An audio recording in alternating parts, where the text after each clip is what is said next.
James Stewart as the sick shooter.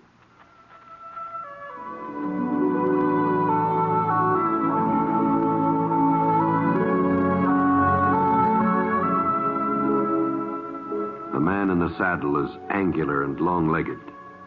His skin is sun-dyed brown. The gun in his holster is gray steel and rainbow mother of pearl, its handle unmarked. People call them both the sick shooter.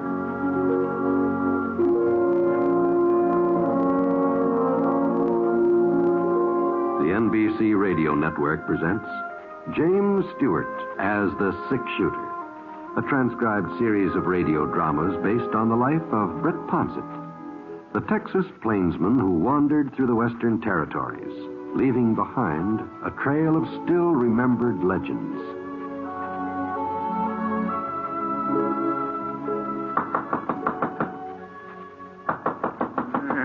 Keep your shirt on. Keep your shirt on. Bank don't open till 9 a.m. You got 5 minutes to wait. It's me, Mac Hawkins. I got some news for you, Ollie. News? About Wyatt King. Oh. Hey, what's happened, Mac? They got him.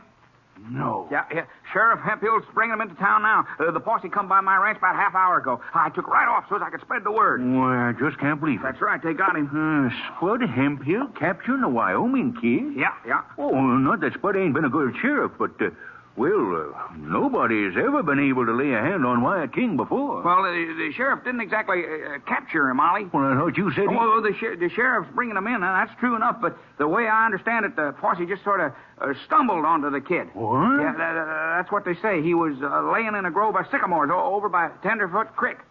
Dead, huh? No, but he'd been shot up some, a bullet in his belly. Must have been hit at close range. He was still out cold when they went past my place. Well, Spud say who shot him and left him laying there? Well, they just don't seem to know, Ollie. Well, he was in mighty good health when he rode out of here yesterday, carting off $2,500 from my bank vault here. And your money was still on him. No need for you to worry about it. Good morning, Mr. Owen. I'm sorry I'm late. Matilda had one of her dizzy spells this morning, and I had to wait until Doc McIntyre got there. Jonas, you hear about Wyatt King? Wyatt King? The fella who held me up yesterday. Oh, why, I thought they called him something else, some kind of kid. That's right, the Wyoming kid. Yeah. Well, his real name is Wyatt King. Oh. Don't you ever read them reward notices down to the post office? Well, I just don't remember names very good, I guess. Oh. What about Mr. King? Well, he's been captured. You don't say. Yes, the sheriff found him down at Tenderfoot Creek. He was all shot up. My. And the darndest thing is, nobody knows who shot him. Well, what's so peculiar about that? Well, in the first place, the fellow who done it, he'd stand to collect a mighty nice reward. All them holdups King's pulled, well, there must be at least $5,000 offered for him, dead or alive. My, that sure is a lot of money. Well, I better get over to my desk and start working on the account. Ollie, that ain't the only strange thing about this here business. What are you driving? Well, I told you the kid's been shot at close range. That means somebody met up with him, face to face. He wasn't dry gulched or nothing like that. Yeah, I see what you mean. And it would take a mighty big man to stand up to Wyatt King and a mighty fast man to outdraw him. Yeah, he was supposed to be lightning gunfighter. There's about 10 graves that'll testify to that. Sure ain't nobody around here. Well, leastways, I can't think of anybody. Can you, man? No, can't. Not a single solitary soul. I've been racking my brain ever since I heard what had happened.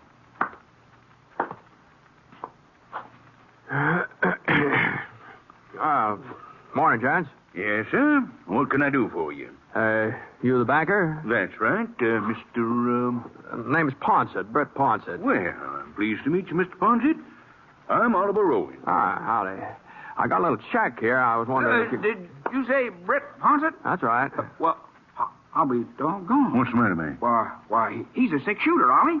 The six-shooter? Ain't that right, Mr. Ponset? Well, sometimes I guess folks call me. There. Well, what did I tell you? Well, sir, I guess we don't have to do no more wondering about who shot up Wyatt King. What? Well, sir, we're all mighty grateful, Mr. Ponset. Oh, hold on. If we'd have knowed you was in these parts, we wouldn't have had no doubts in the first place. No, sir. I'm afraid I don't follow you.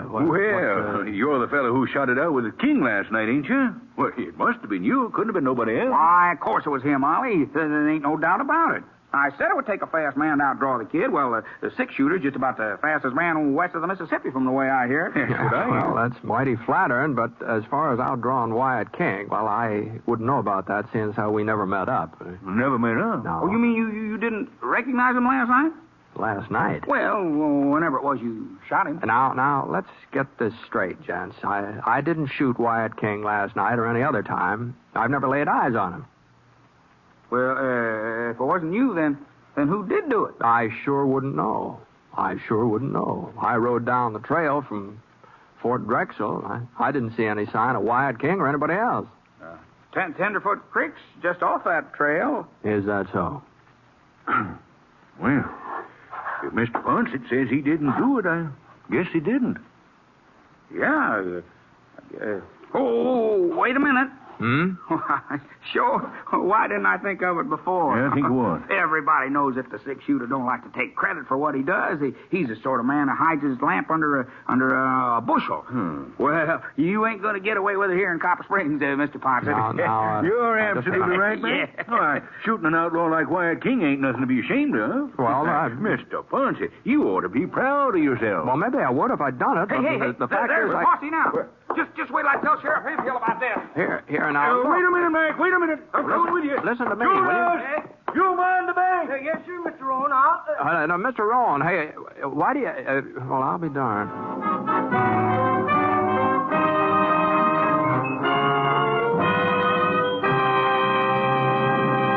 Well, I never saw anything like it.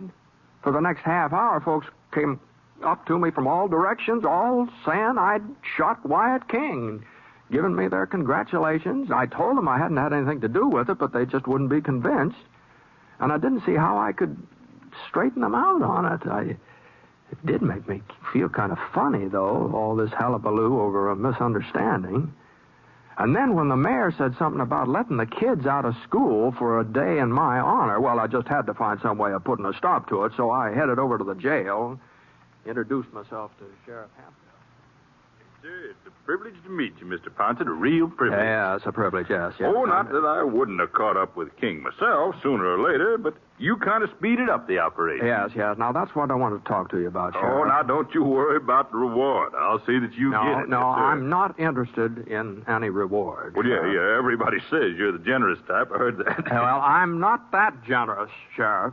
Now, I reckon I'd take the reward if I was entitled to it. Oh, now, Mr. Ponset. Sheriff, you've got to listen to me now. I didn't shoot Wyatt King. Well, I heard you've been trying to ease out of taking the credit. I'm not trying to do anything except tell you the truth. Now, you ask King when he comes to. You'll find out. Oh, he came to a little while ago, Mr. Ponset. Right after Doc McIntyre got through patching him up. He's practically as good as new now. Well, go on. Ask him if I had anything to do with shooting him. Well, why should I ask him again? Again? Well, sure. As soon as he was able to talk, I questioned him. Well? He says you made a lucky draw, Mr. Ponset. Of course, that's just an alibi. Now, wait a minute here. You mean to say that Wyatt King claims I shot him? Huh? Well, you're the six-shooter, ain't you? Well, that's who he says done it. I just couldn't believe my ears. I never laid eyes on this Wyoming kid my whole life. Oh, I'd heard plenty about him, of course. All his escapades. He had quite a reputation. Well, Sheriff Hemphill wasn't even easier to convince than the rest of the folks had been, so finally I asked him if he'd mind letting me talk to King. The fellow who'd shot him must have resembled me in some way. At least that's what I figured. And I was certain that once we met head on, the King would see that he'd been wrong. Well, Wyatt? Huh? This the man who shot you? Why do you have to keep going over that, Sheriff? I told you who'd done it. Yeah, but Mr. Ponset here kind of disagrees with you. I sure do. Oh? Now, let's just get this thing straightened out once and for all, and then we won't have any... What's the matter with you, Britt? You was ready enough to pull the trigger last night. Why are you trying to lie out of it now? To pull... Why, you know we've never run into each other before, last night or any other time. I got a bandage on my belly that says different. Now, take a good look at me, Wyatt. Now, maybe in the dark you sort of thought that the fellow, well, maybe there was a likeness. You got a twin brother. Of course I've got no twin brother. If you ain't got a twin brother, then it was you that shot me. And it wasn't very dark either.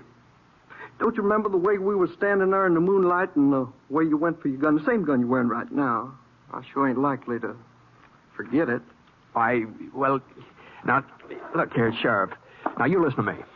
Now, I don't know what's the matter with this King. He must have gone loco or something, but I give you my word. Mr. Ponset, we all know how you feel about accepting honors and having folks look up to you. But this is one time you just ain't going to be able to get away with it.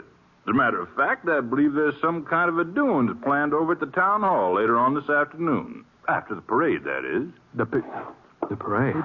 Oh, now, you just hold on here. Now, before everybody starts tearing around in circles, I'd like to talk to Wyatt alone, if you don't mind. What for? Well, just give me a couple of minutes with him, Sheriff.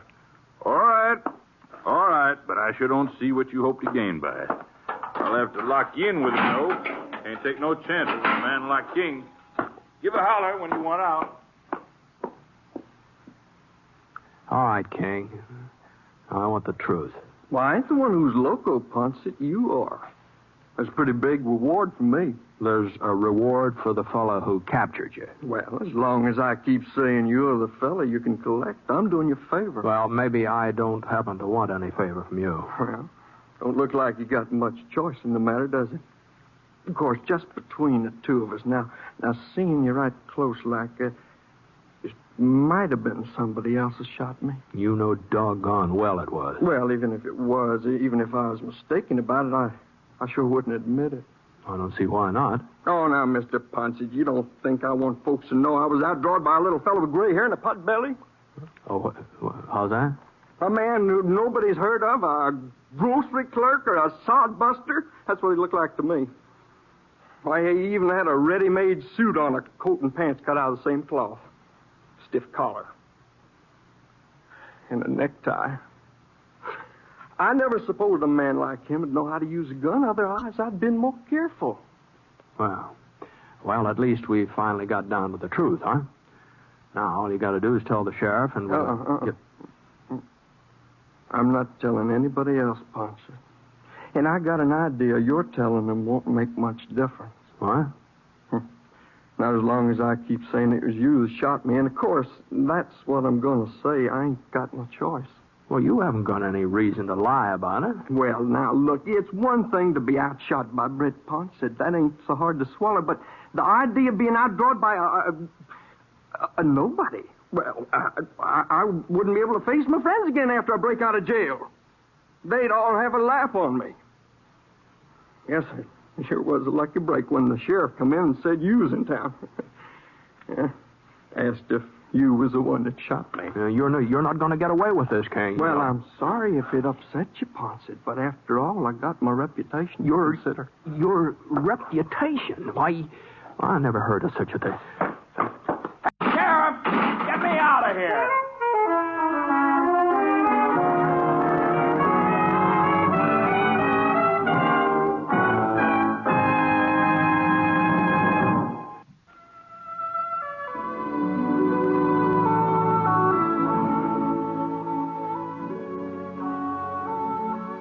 Now, Act Two of The Sick Shooter, starring James Stewart as Britt Ponset.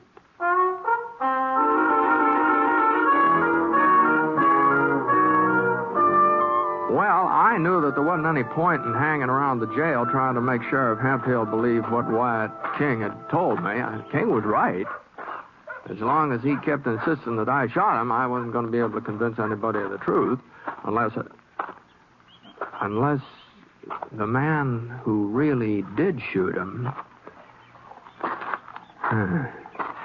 I was walking down the main street, passing the bank, when I remembered what King had said.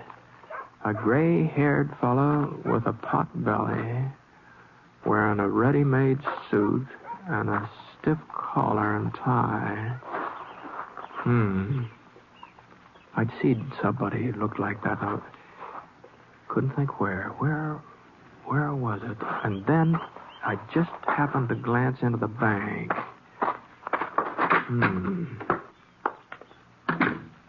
Yes, sir. What can I do? Oh, what? You're Mr. Ponset, ain't you? That's right. My, you sure stirred up a lot of talk, Mr. Ponset. The whole town. Yeah, I know. Mr. Rowan just stepped out for a couple of minutes, but if there's anything I can do... You're the teller, aren't you? Yes, sir. Uh-huh. Been with the bank for 26 years now. You don't say. The name's Jonas Pilgrim, Mr. Ponset. Well, pleased to meet you, Mr. Pilgrim. Of course, if you're in a hurry for something, maybe I could find Mr. Rowan. No. As a matter of fact, it was you I wanted to talk to. Me? Yes. You see, I've just come from a session with Wyatt King over at the jail. Oh? And, he told me about the shooting last night. Uh-huh. Well, that's real interesting, Mr. Ponset. Well, I've got some statements to get out now, so if you don't mind, And King told me about the man who did it. Oh, see. Mm-hmm. No, it's a funny thing, Mr. Pilgrim. The description he gave me sure fits you right down to that tie you're wearing. And to come to think of it, you're just about the only person in town that does fit. I don't know what you mean, sir. Well, you don't, huh? You don't. Well, it was nice talking to you. Mr. Ponset. Yeah? You won't mention this to anybody else. Well, I don't see what difference it makes as long as it wasn't you he was talking about. Well, it might be kind of embarrassing. I mean, well, Just what do you mean? Well, all right, I'll admit it to you, Mr. Ponset. But you got to promise me you won't tell anybody else. You got to give me your word. You shot him, huh? I didn't intend to. I didn't even know who he was. You see, I wasn't here when he held up the bank. Oh? I was on my way back to town from Wooded Tolliver's ranch. I'd rid out to tell her that her account was overdrawn again. Uh-huh. And this fella, he come at me out of the dark. Told me he wanted my horse. I didn't even stop to think. I just grabbed my gun and let fire. I never should have done it, Mr. Ponset. I don't know what got into me. You're sorry you shot a man like Wyatt King? No, not exactly, but well, it's kind of hard to explain. The fact is, I'm married, Mr. Ponset. And Matilda, that's my wife, Matilda's kind of particular about some things. She's real particular about me. That's why I gotta wear this doggone collar. Just cuts my neck so I can hardly stand it sometimes. Is that so? Yeah. Shame. I sure feel sorry for you, Jonas, but I don't see what that's got any connection with... Well, now, Mr. Ponset, if don't you see, if Matilda knew, if I so much as carried a gun, well, she'd just have a conniption fit. And if she was to find out that I used to be, well, kind of experienced at gunplay, why, she'd just raise the roof.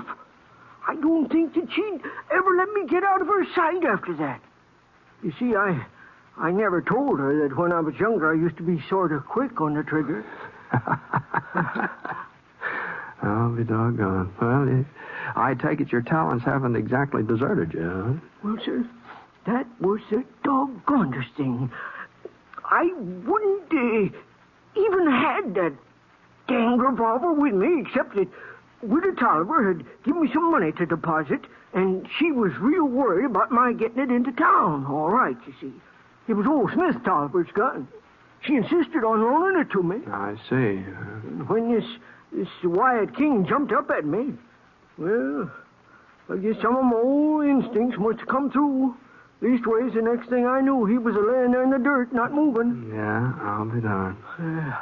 Now, mind you, I wasn't a gunfighter in my younger days. But I did kind of manage to shoot my way out of a few scrapes. Guess I don't look much like it now, do I? Well, a man's liable to do a certain amount of aging, I expect. Sometimes I think I've done more than my share.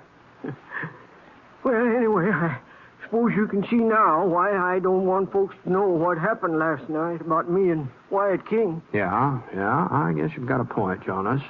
But I can't go on taking the credit for what you did. Well, Mr. Ponset, you give me your word on it. No, I didn't do any such thing. Well, you sure did. Why, I wouldn't have been telling all this if I didn't. What in tarnation? Mr. Hawkins! What's all the rumpus about? Wyatt King here just broke out of jail. He broke out of jail? Some darn fool forgot to lock his cell. Sheriff thinks he's heading toward Badwater Falls. We're getting a posse together. For goodness sake. Well, we won't be needing you, Jonas. Oh, no. Of course not. No. But the sheriff was real anxious to have you come along, Mr. Ponset. Is that so? Well, I'm sorry. I won't be able to oblige. But you've already captured Wyatt once. Well, let's just say that once was enough. As a matter of fact, I'm figuring on leaving town. Which way is Badwater Falls? South. Due south. I'm heading north. So long.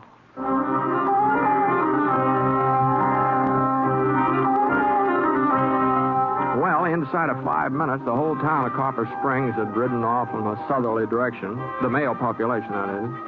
I guess Jonas and I were about the only two men that hadn't joined up with the sheriff's posse. In a way, I was kind of relieved that King had broken out of jail. At least I'd be able to leave town without any more of this foolishness about me capturing him.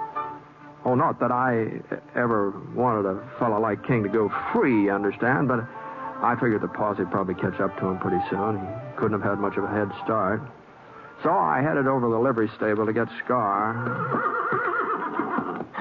I'd already paid for his keep in advance, but the man who ran the stable had gone off with the others, and I didn't feel like sticking around for the refund. Easy, boy. Easy, Scar. I looked around for his saddle. It was lying on the floor over by a pile of hay. And just as I picked it up, I noticed something funny about the hay. It was starting to move. Just keep holding on to that saddle, Ponset, and don't reach for your gun. Wyatt. If you make a move, I'll ram this pitchfork right through you. Oh, you're crazy, Wyatt. You'll never get out of town. There ain't nobody left in town to stop me, except you. You got a wound in your belly. That'll stop you. Don't worry about me, Ponset. I'll make out. Now I'm taking your gun and your horse. There are plenty other horses here. I'm taking yours. Wyatt. Shut up, or you get a taste of these problems. Well, there wasn't any point in my arguing about it, not with a pitchfork digging into my chest. So I waited until he reached out a hand for my gun, and I gave that saddle a little toss. Caught him right in the neck.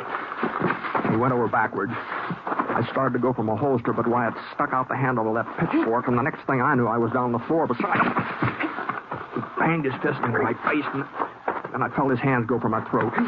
I managed to get up on a knee and flipped him over. I hoisted myself onto my knee, but he let loose with a kick, and I went flat again. I got a glimpse of his boot coming into my face, and I just got out of the way in time. And then he missed me and almost lost his balance, and I had time to get on my feet again. I came charging in with both fists again, and one of them whipped past my ear, and the other one smashed into my shoulder. And that left him wide open.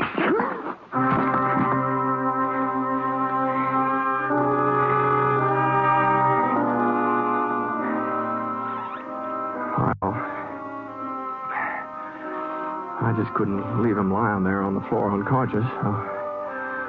I figured it wouldn't be very long before he came to, so I picked him up and carted him across the street to where he belonged. The jail was completely deserted, and there wasn't a sign of anybody, but the door to Wyatt's cell was unlocked, so I laid him on the cot inside and pulled the blanket up over him. I didn't want him to catch cold or anything like that. And I found the key in the front office, and I locked him in.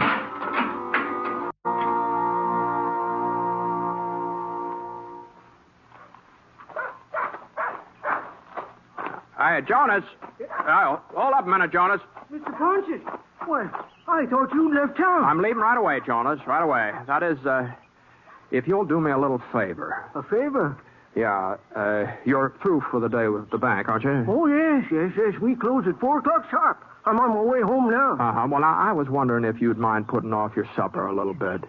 Well, Matilda, Until the posse comes back, that is. What for, Mr. Ponset? Well, you see, I was over at the jail just a minute ago, and there's nobody over there watching things while the sheriff's out of town. Well, I don't see what difference it makes. Wyatt King was the only prisoner, and he's escaped. Yeah. But even so, suppose somebody were to break in. They could do a lot of damage, The sheriff's probably got some important papers in the file. Now, Mr. Ponset... No, but you never know, Jonas. You never know about things like that. Well, I guess the sheriff should have locked up when he left, but I don't see what... Well, then you won't mind holding down the fort while he's gone. Well, Well, as long as there aren't any prisoners to look after. I just wouldn't feel right about running off if there wasn't somebody to mind the jail. Uh-huh. Well, Mr. Ponset, it sure seems to me like you're worrying unnecessarily, but... Well, I guess I can do that much for you. Thanks, Jonas. I really appreciate it. All you have to do is sit in the front office until somebody shows up. All right, Mr. Ponset. I'll get right over there. So long, Jonas. Good luck to you. Yeah. Oh, Mr. Ponset. Yeah? I hope you aren't put out about my letting folks think it was you who shot Wyatt King last night. Oh, I guess I'll get over it. After all, sometimes it is best if a man takes a responsibility for something, even if he hasn't done it himself. What? Oh, yeah. Yeah, I guess it is, yeah. Well, I'll be seeing you.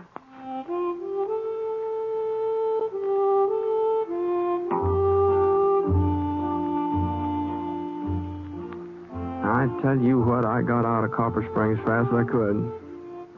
I just wasn't sure how things were going to work out. But then a couple of weeks later, a copy of the Copper Springs Press caught up with me. And there was Jonas Pilgrim's picture all over the front page. Yes, sir. Great big article telling how the sheriff and his posse had come back to town without finding a trace of Wyatt. And there he was, right in the jail. And there was Jonas Pilgrim snoozing in the front office, calm as a cucumber. Modest Pilgrim, that's what the paper called Jonas. He said he'd tried to deny having anything to do with Wyatt's capture, but the folks in Copper Springs, they just hadn't believed him. Well, it was plain as day that he'd taken Wyatt single-handed. Well, like Jonas said, sometimes it's best for a man to take the responsibility of the thing, even if he hasn't done it.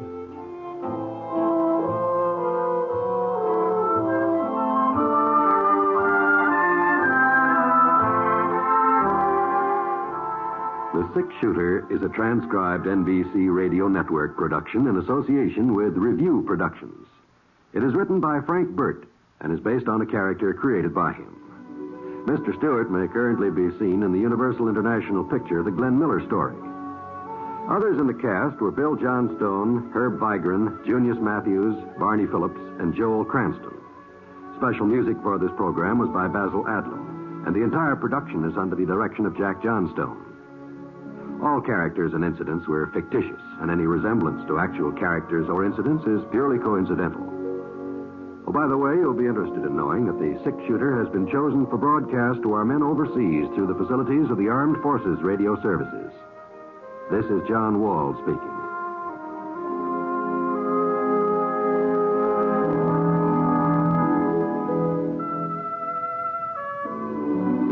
Macdonald Carey stars in Jason and the Golden Fleece tonight on the NBC Radio Network.